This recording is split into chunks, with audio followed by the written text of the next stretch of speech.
Assalamualaikum warahmatullahi wabarakatuh. Halo teman-teman, gimana kabarnya? Semoga kita semua selalu dalam keadaan sehat dan bahagia. Di sini saya perwakilan dari kelompok akan menyampaikan materi tentang reformasi gereja. Sebelum ke pembahasan inti, kita harus mengetahui apa itu reformasi gereja. Nah, reformasi gereja adalah sebuah peristiwa yang terjadi di Eropa yang menyebabkan lahirnya aliran baru, yaitu Protestan dalam ajaran Kristiani. Reformasi gereja juga merupakan sebuah gerakan radikal yang mengkritik ajaran dan pengaruh Katolik yang menjelma menjadi feodalisme hingga abad ke-15 di Eropa. Kapan dan di mana reformasi gereja itu bermula?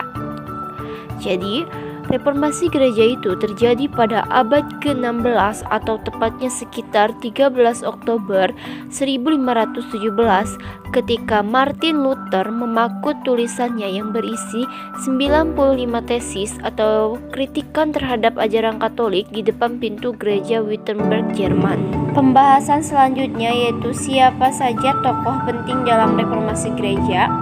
Yang pertama ada Martin Luther yang hidup di antara 1463 sampai 1546. Martin Luther merupakan seorang tokoh agama dan akademisi yang berasal dari Jerman dan merupakan tokoh awal yang mempelopori terjadinya aksi protes terhadap kebijakan gereja Katolik yang menjual surat pengampunan dosa.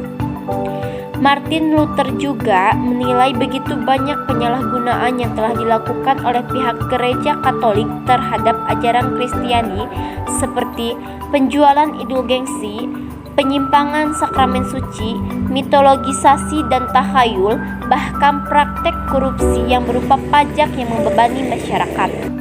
Tokoh yang kedua ada Johannes Calvin yang hidup di antara 1509 sampai 1564. Johannes Calvin merupakan seorang teolog yang berasal dari Prancis. Seperti halnya Martin Luther, Calvin juga dikenal sebagai tokoh yang menentang pengaruh Katolik di Eropa. Calvin merupakan tokoh yang meletakkan dasar-dasar teologis dalam ajaran Protestan sehingga tersebar ke seluruh Eropa dan dunia internasional. Pembahasan selanjutnya yaitu mengapa bisa terjadi reformasi gereja. Reformasi ini tidak langsung terjadi begitu saja.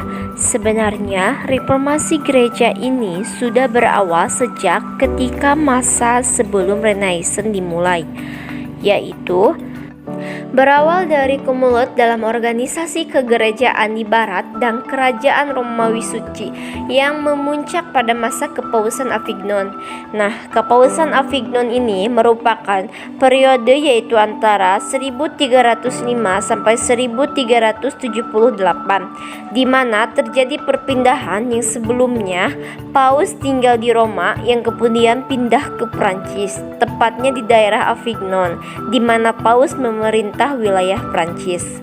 Poin yang kedua yaitu banyaknya penyimpangan yang terjadi dalam praktek gereja Katolik yang tidak sesuai dengan ajaran Kristiani yang sebenarnya, seperti korupsi, nepotisme, dan kebijakan lain yang mengatasnamakan agama. Misalnya seperti penjualan indulgensi pada masa Paus Leo X. Nah, poin yang ketiga yaitu campur tangan gereja Katolik dalam urusan politik dan pemerintahan. Poin yang terakhir yaitu terjadinya Renaissance yang mendorong lahirnya pemikiran-pemikiran baru yang mengkritisi sikap gereja yang konspiratif dan absolut ini. Pembahasan yang terakhir yaitu apa saja sih dampak dari terjadinya reformasi gereja bagi gereja itu sendiri. Dampak reformasi gereja juga berhasil menerjemahkan Alkitab ke berbagai bahasa sehingga pemaknaannya tidak hanya dipegang oleh satu pihak. Nah, reformasi gereja juga melahirkan berbagai praktik gereja seperti Lutherisme, Calvinisme, Evangelis, Anglikan, Metodis, Pentakosta, dan lain sebagainya. Dan dampak terjadinya reformasi gereja juga agama Kristen terbelah menjadi beberapa aliran. Juga timbulnya pembaharuan tatanan sosial, ekonomi, politik, dan budaya pada awal abad ke-16 Masehi. Dan runtuhnya pengaruh kekuasaan Paus di negara-negara besar Eropa.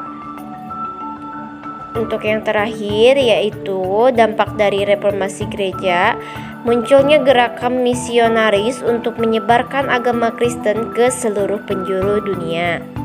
Baik teman-teman, itulah pembahasan tentang reformasi gereja. Mohon maaf apabila ada kesalahan dan kekurangan dalam penyampaian materi.